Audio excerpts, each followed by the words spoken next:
तो 23 मई के बाद सोनम रघुवंशी थी कहाँ? जैसा कि मैंने आपको बताया कि 8 जून की रात को वो एक ढाबे पर जाती है और फ़ोन कॉल करती है अपने भाई को। उसके बाद पुलिस आती है और उसको लेके जाती है। लेकिन यहाँ पर 23 तारीख से लेकर 8 तारीख के बीच में सोनम रघुवंशी थी कहाँ? अब ये 100% श्योर हो चुका है कि सोनम रघुवंशी ने ही राजा रघुवंशी की हत्या करवाई है, उसकी सुपारी दी है। जिसमें 3 सुपारी किलर, जैसे कि मैंने आपको पिछली वीडियो में बताया था, 3 सुपारी किलर भी पकड़े गए हैं। उन्होंने इसी का नाम लिया है, उनके जितने भी बयान में है वो सोनम का ही नाम है कि सोनम ने ही हमें बोला था ऐसा-ऐसा करने को और उसके प्लान के हिसाब से ही हम चले हैं।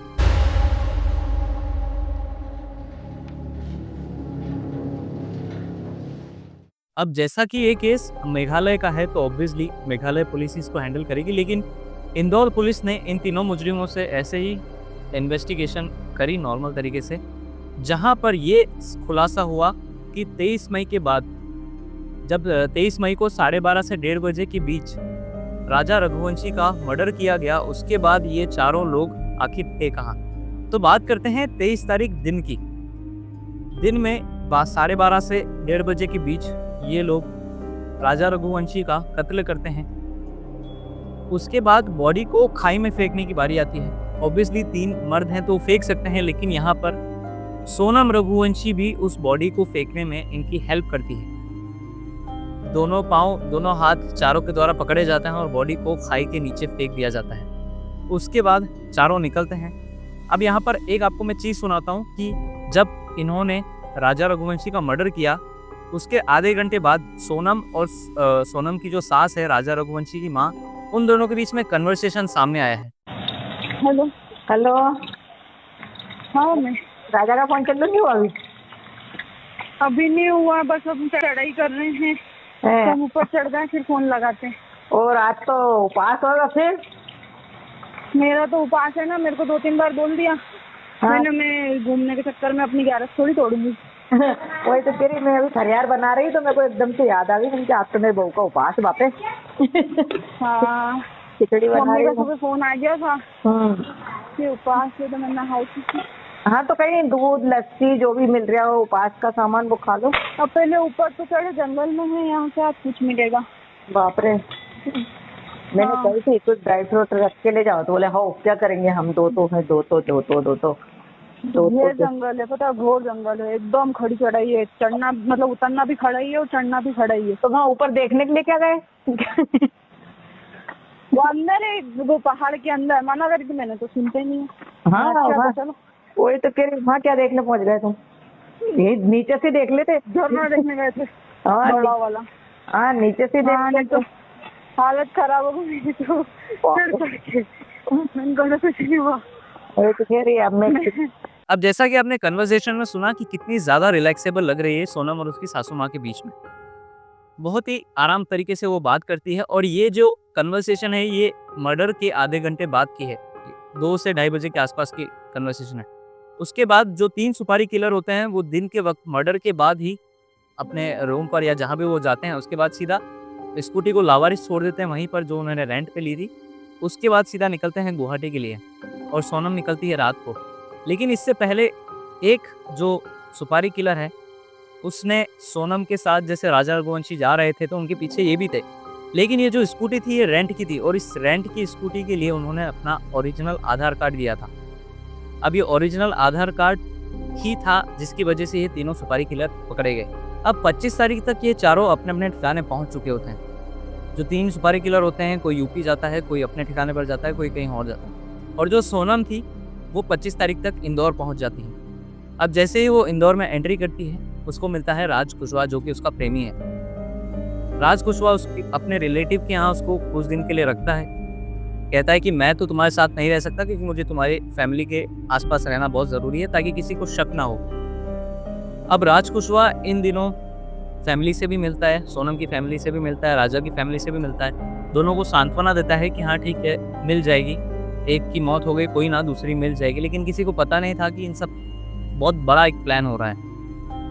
अब 26 तारीख निकलती है, 27 तारीख निकलती है, ऐसे करके 1 जून तक की तारीख निकल जाती है। तो खबर फैल चुकी होती है बहुत ज़्यादा भारत के अंदर, लेकिन अभी तक कुछ खास ऐसा लोग रिएक्ट नहीं करते हैं। लेकिन अब 2 जून को मेघालय पुलिस को खाई के अंदर राजा रघुवंशी की लाश मिलती है, जिसके बाद ये सनसनी पूरे भारत में एक आग की तरह फैलती है और हर एक कोने तक जाती है। जैसे ही बॉडी की खबर मिलती है, सोनम और राज कुशवाहा थोड़ा डर जाते हैं, लेकिन तब तक भी वो इतना ज़्यादा रिएक्ट नहीं कर रहे थे। लेकिन अब जब सोनम और राज को ये पता चलता है कि सोनम के भाई उसको ढूंढने के लिए मेघालय जा चुके हैं 24-25 तारीख को ही, तब से वो अभी तक ढूंढ ही रहे हैं उसको मेघालय में, तब जाके ये दोनों थोड़ा डरने लगते हैं। इसके बाद राज फैसला लेता है कि सोनम को दूसरे स्टेट में शिफ्ट करवाया जाएगा।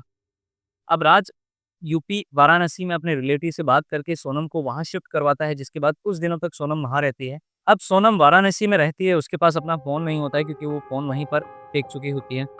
एक खास नंबर उसके पास होता है जिससे वो राज कुशवाहा के साथ कनेक्टेड रहती है। अब यहाँ दूसरी तरफ मेघालय पुलिस सर्च करती है। मेघालय पुलिस को उनके सामने एक चीज़ सामने आती है कि जब से ये दोनों हनीमून गए हैं, तब से फेसबुक पर केवल राजा था, वो ही अपडेट दे रहा था कि हम ये घूम रहे हैं। हनीमून के जो भी पिक्चर्स होते हैं वही कर रहा था। सोनम की तरफ से एक भी ऐसा फोटो सामने नहीं आया था, जिसके बाद एक शक की सुई सोनम के ऊपर घूमी। अब 2 जून को जब मेघालय पुलिस को राजा की लाश मिलती है, उसके बाद उन्होंने इस सर्च ऑपरेशन को थोड़ा सा अलग नज़रिए से देखा। जिसके बाद सोनम का 23 तारीख को जब मर्डर किया था, उसके बाद उसने अपना फ़ोन स्विच ऑफ कर दिया था। उसके बाद किसी से कोई कांटेक्ट नहीं रखा था। उससे पहले की पुलिस ने कॉल डिटेल्स निकाली, जहां पर मर्डर के बाद बताया जा रहा है कि 12:30 से 1:30 बजे के मर्डर के बाद लास्ट कॉल उसने अपनी सासू माँ के साथ करी थी, जैसा कि मैंने आपको शुरू में बताया था। उसके बाद उसका फ़ोन बंद हो चुका था।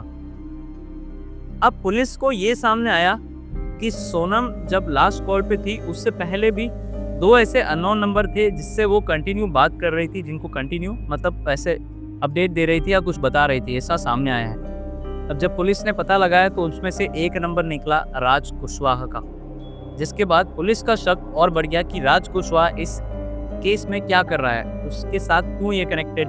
अब बताया जा रहा है कि मेघालय पुलिस ने क्राइम सीन के जितने भी आसपास के एरियाज थे, खैर जंगल में सीसीटीवी कैमरास तो होते नहीं, आसपास के जितने भी एरियाज थे वहाँ के सीसीटीवी कैमरास को खंगालना शुरू किया। बताया जा रहा है कि 42 सीसीटीवी देखे गए, जहाँ पर एक सीसीटीवी में सोनम उन 3 कातिलों के साथ कुछ कन्वर्सेशन कर रही है, उनके साथ खड़ी है, ऐसा दिखता है। शुरू में वो दूर खड़ी रहती है, लेकिन बाद में वो पास आती हुई दिखती है, उन तीनों के साथ कुछ बोल रही है। शायद वो ऐसा कुछ बोल रही हो कि अब काम हो चुका है तो तुम लोग निकलो, मैं रात को निकलूंगा, या फिर जो भी वो बोल सकती है। अब जैसा कि पुलिस को 2 अननोन नंबर मिलते हैं, तो पुलिस अब खेलती है ट्रेसिंग गेम। उन नंबरों को ट्रेस किया जाता है, जहां पर पता चलता है कि दोनों ही नंबर इंदौर के हैं, जिसमें से एक राज कुशवाहा का निकलता है। अब यहाँ पर पुलिस के लिए प्राइम सस्पेक्ट बन चुकी थी सोनम रघुवंशी, कि उसको तो ढूंढना ही है, उसी को ढूंढने के बाद सारी कड़ी पता चलेगी। अब नंबर ट्रेसिंग के गेम में पुलिस तीनों सुपारी किलर्स को पकड़ लेती है। तीनों से बिठाकर पूछताछ की जाती है कि क्या हुआ था, शुरू से बताओ। अभी बताते हैं कि 23 तारीख को हमने उसका मर्डर किया, लेकिन हमारा मर्डर करने का पहले इरादा नहीं था। हमारा मर्डर प्लान बी के तहत हुआ। हमारा प्लान ए था कि सोनम एक खाई के पास जाएगी, उसके बाद राजा के साथ सेल्फी लेगी, राजा को पीछे खड़ा करेगी और जैसे ही उसे मौका मिलेगा वो राजा को खाई से धक्का दे देगी, जिसके बाद राजा नीचे गिर जाएगा और ये एक्सीडेंटल लगेगा, तो किसी को ऐसे शक भी नहीं होगा कि इसमें किसी का हाथ है या नहीं। लेकिन 22 तारीख को इनका ये प्लान था। 22 तारीख को ये प्लान किसी रीज़न से फेल हो जाता है। कुछ भी रीज़न हो सकता है, बारिश आ गई या कुछ भी और रीज़न हो सकता है। अब ये 23 तारीख को लास्ट प्लान करते हैं कि अब प्लान बी, जो कि मर्डर था, ये पास ही की दुकान से एक हथियार खरीदते हैं धारदार। उसके बाद 3000 स्टेप नीचे जाके एक झरने के पास जैसे ही वो तीनों डिस्कस कर रहे होते हैं, तब सोनम बहुत ज़ोर से चिल्लाती है, इट हिम। जिसके बाद उनमें से एक राजा के ऊपर वार करता है। पहले सर के पीछे करता है, उसके बाद सर के आगे करता है। अब इस सिचुएशन तक राजा पूरी तरीके से मरा नहीं था, बस मरने वाला ही था, लेकिन राजा को पूरी तरीके से सच्चाई पता चल गई थी कि मेरे साथ जो भी हो रहा है इसके पीछे ये सोनम ही थी। अब जैसे ही राजा की डेथ होती है, उसके बाद ये तीनों निकलते हैं। उसके बाद की स्टोरी मैंने आपको बताई है। अब जब राजा पर वार किया जाता है, तब उनमें से वार करने वाले की जैकेट पर खून के धब्बे जो उछलता है, खून उसके धब्बे लग जाते हैं, जिसके बाद वो जैकेट वहीं उतार के उसके पास छोड़ देता है। अब सोनम अपना जो रेनकोट लेके आई होती है वो उसको दे देती है, लेकिन सोनम के जो रेनकोट है उस पर भी खून के धब्बे लगे होते हैं, जो कि ये साफ जाहिर करता है कि सोनम जो कत्ल जब किया था तो उससे ज़्यादा दूर खड़ी नहीं थी। अब किसी को शक ना हो तो वहाँ से 6 किलोमीटर दूर सोनम अपना रेनकोट फेंक देती है ताकि पुलिस को ऐसा लगे कि हाँ, इसका मर्डर यहाँ हुआ है, शायद इसको भी कोई लेके चला गया होगा, इसने ऐसा कुछ किया होगा, जो भी वो क्रिएट करना चाहती थी सीन, जो कि वो कर नहीं पाई। अब जैसे ही इन तीनों को पकड़ा गया, इन तीनों से पूछताछ की गई, सोनम को पता चल चुका था, राज कुशवाहा को भी पता चल चुका था, ऑब्वियसली उसको भी पकड़ लिया गया। तो सोनम को लगा अब खेल खत्म है, इसलिए उसने 8 तारीख रात को 1:30 बजे ढाबे पर वो जाकर सरेंडर, एक तरीके से हम बोल सकते हैं कि उसने सरेंडर कर दिया, क्योंकि वो भागना नहीं चाहती थी या फिर वो चाहकर भी नहीं भाग सकती थी, क्योंकि उसका पूरा तरीके से भांडा फूट चुका था। उसके आगे की स्टोरी मैंने आपको बताई थी कि क्या हुआ था उसके बाद। अब यहाँ पर पुलिस ने इस जो सर्च ऑपरेशन था इसको नाम दिया ऑपरेशन हनीमून, क्योंकि हनीमून के तहत ही राजा रघुवंशी का मर्डर किया गया उसी की पत्नी द्वारा। अब फिलहाल पांचों को गिरफ्तार कर लिया गया है, पांचों पुलिस की गिरफ्त में हैं, मेघालय लेके चले गए हैं उनको। अब वहाँ पर उनके ऊपर जो भी कार्रवाई होगी, अब आगे भी कुछ अपडेट इसमें देखने को मिल सकते हैं, क्योंकि मेरे सुनने में आया है कि सोनम और राज कुशवाहा का कोई संबंध ही नहीं था ऐसा प्रेम का। जो राज कुशवाहा था सोनम को दीदी करके बोलता था, लेकिन अभी तक ये चीज़ बिल्कुल क्लियर नहीं हुई है कि उनके बीच का क्या था। वो लोग जो सामने आया है वो तो यही है कि दोनों के बीच लव था, प्यार था, लेकिन अभी इस बात को मैं क्लियरली नहीं बता सकता। जो भी आगे अपडेट होंगे मैं आपको देता रहूँगा। और अभी तक आपने द क्राइम डेस्क को सब्सक्राइब नहीं किया है तो सबसे पहले क्राइम डेस्क को सब्सक्राइब कर लीजिए, बेल आइकन पर क्लिक कर लीजिए ताकि मेरी वीडियो सबसे पहले आप तक पहुँचे। मिलते हैं अगली स्टोरी के साथ।